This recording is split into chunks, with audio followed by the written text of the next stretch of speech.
Hi, this is one of my cam here, and I'm going to be doing a video of my Mckenzie Holland Teardrop Bells. On the left is my aluminium version, and on the right is my cast iron version. Now, the aluminium bell on the left, I got that that was actually a birthday present for me in 2020. It was, the seller on Gumtree had it, and my parents got it for me for my birthday in 2020. And then shortly after I got the aluminium bell, I then found the cast iron bell, one on the right, being sold by a seller on Facebook Marketplace. They were based up in Seymour.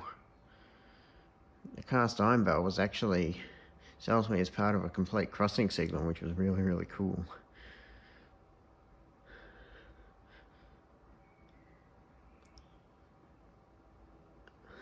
That signal's currently all in pieces because the pole is too big to fit inside a house. But someday it will go back together. So now what I'm going to do is I'm going to go over and I'm going to ring the bells. I'll do the aluminium bell, this one here first.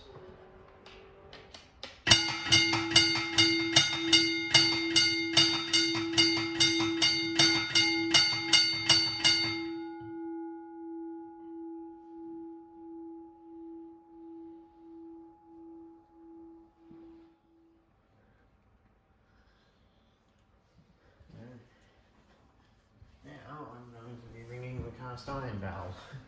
Now this one rings rather fast, as you hear.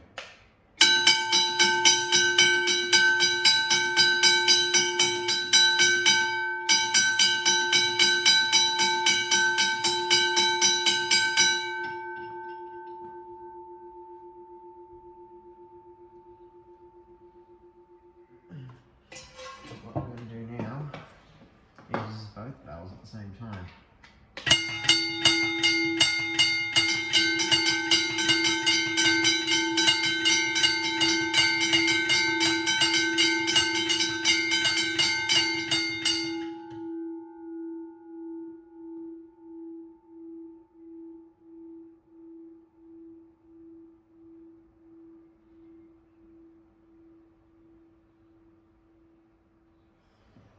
What I'll do now is I'll rotate the bells, turn them around so we can see them ringing from the other way.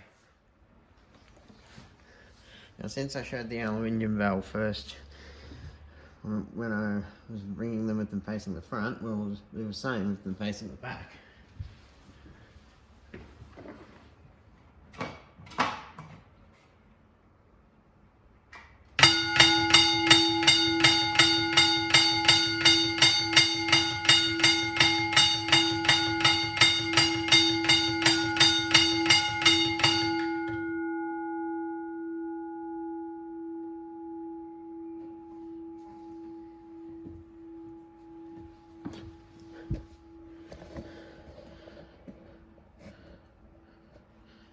And now move the camera over and we'll do the cast iron bell. One thing is, this bell, it has quite a bit of sparking on its contacts because it's one of the older ones with it doesn't have the capacitor like that one.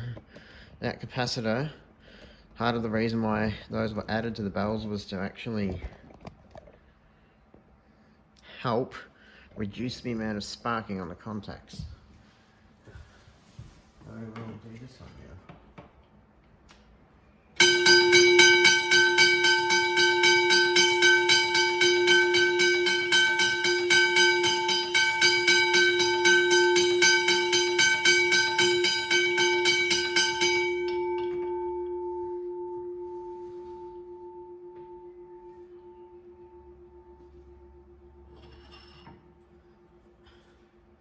Might be able to slow it down by taking that thing out of it, but it'll sound clunkier.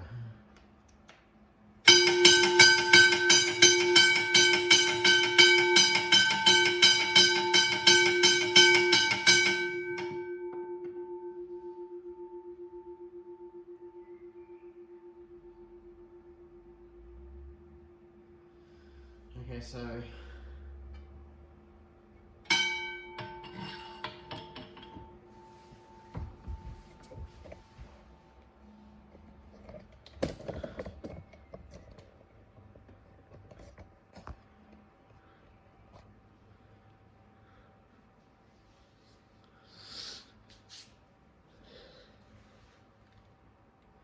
now we'll do both bells, ringing at once from the inside.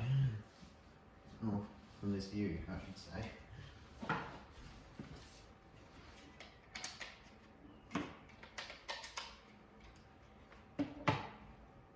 There we'll go.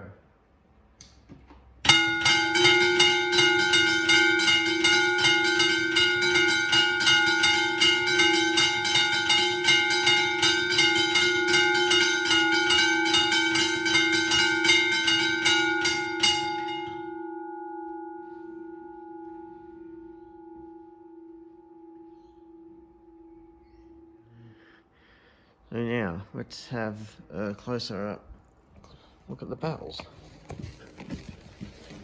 On the front, in the rain shield of the Aluminium McK&H Mckenzie Holland Australia Proprietary Limited.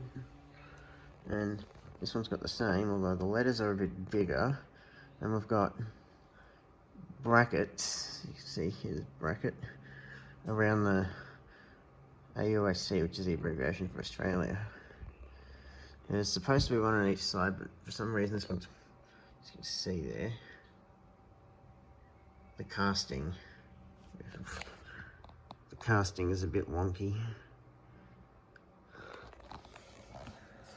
Now, one way you can tell the difference between the aluminium and the iron teardrop bells is, well, the most obvious difference is their bases.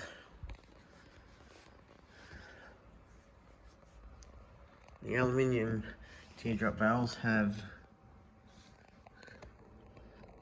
I believe it's a 4-inch base, and they have a mounting bolt on the back. You can kind of see the shape of it there and the chain. Now the cast iron ones, I mean, this base is a lot bigger. That's because this is a 5-inch base.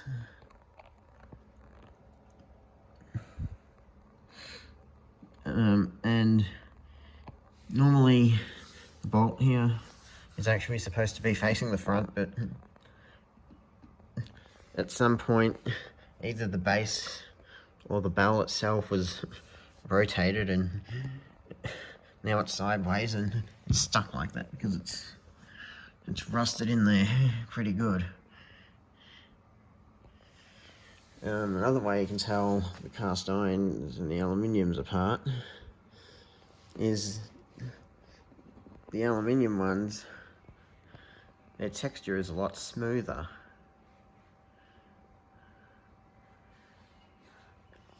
Whereas the cast iron one, the texture is more bumpy. It's from the variations in, that's because of the rust, that's because of the iron itself rusting under the paint and creating this very distinctive pattern you see here on the top.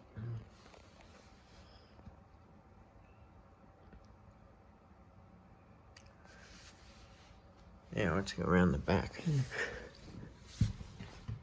So on the back we've got this Mckenzie Holland Australia Proprietary Limited, Melbourne and Brisbane. That's the aluminium bell, and there's the bolt I was showing you. This is a square bolt. The old square ones. And then here's the back of the cast iron bell. It's got the same text, though with the brackets around the Australia. And if you look in some spots, you can actually see the outlines of where the letter tiles were placed into the casting.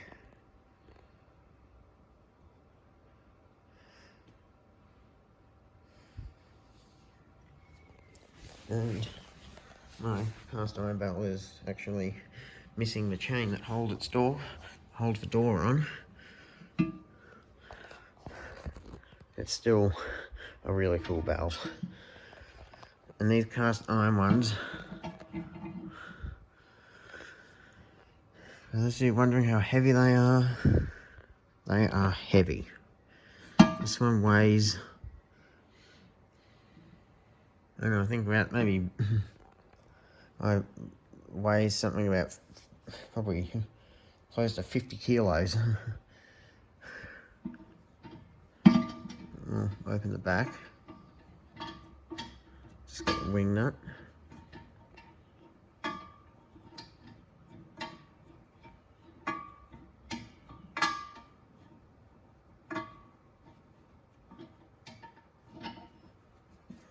And open the door, which is really heavy.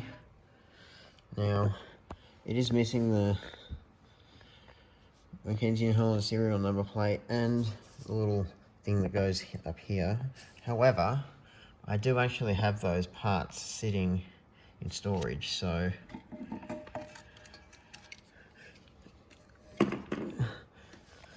they're not fully lost. Here's the inside of the cast iron bell. This is one of the older ones that doesn't have a capacitor in the down here in the bottom. This is the only electrical connections and all that. That's really the only electrical that it has. Here it is.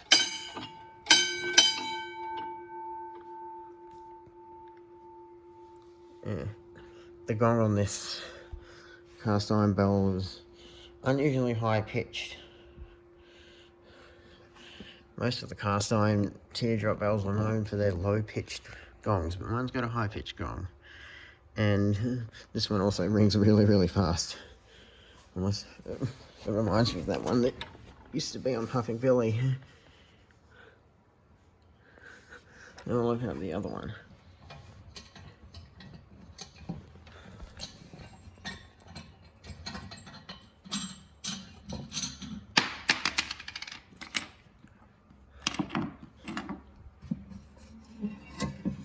See inside this one, pretty much the same.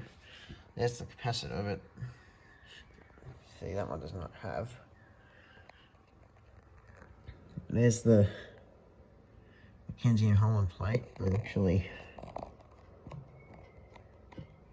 do that. Ooh. Serial number is ML443. ML probably means Melbourne, and 443 might be bell number 443 or something, I don't know. And there's the little clip thing that would normally hold a bit of paper in place. This bell's mechanics are pretty much identical. See?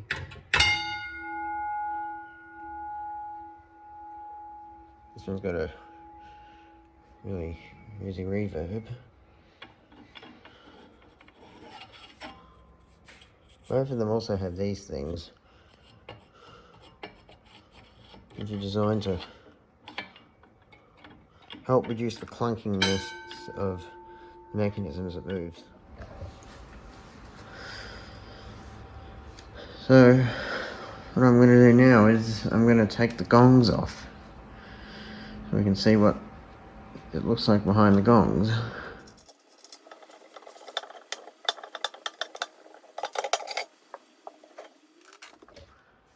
So I've taken the gong off the aluminium bell. The cast iron one, it's gong. What happens with it is the bolters, the gong and the bolt are so rusty in that middle spot that they've actually stuck together, and it's a nightmare to get the gong on and off the bell. It doesn't really matter for the video because the insides are both virtually identical. So,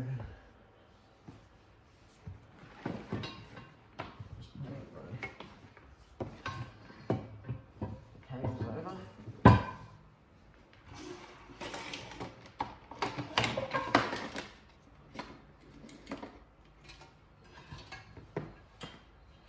So,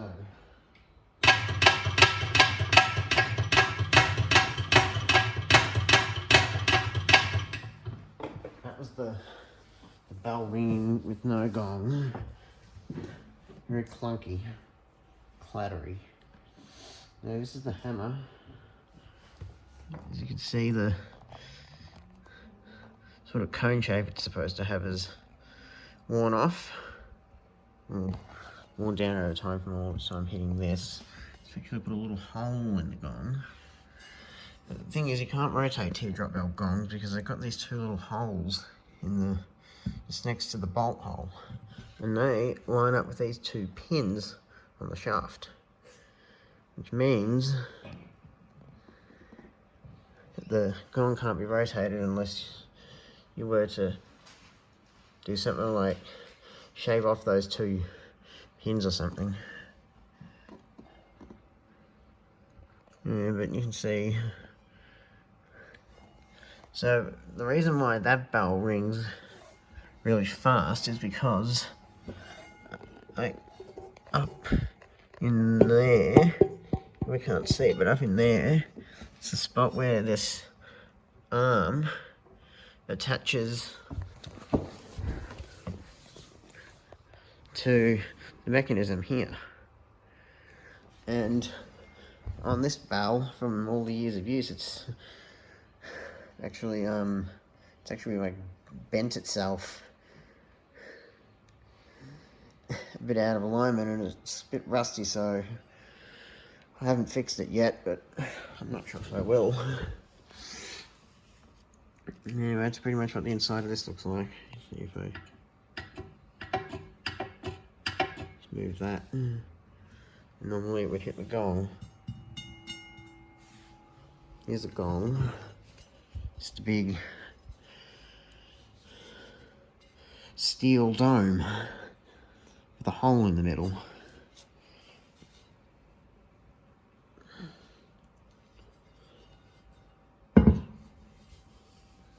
Here's the other side. You can see the line in the paint.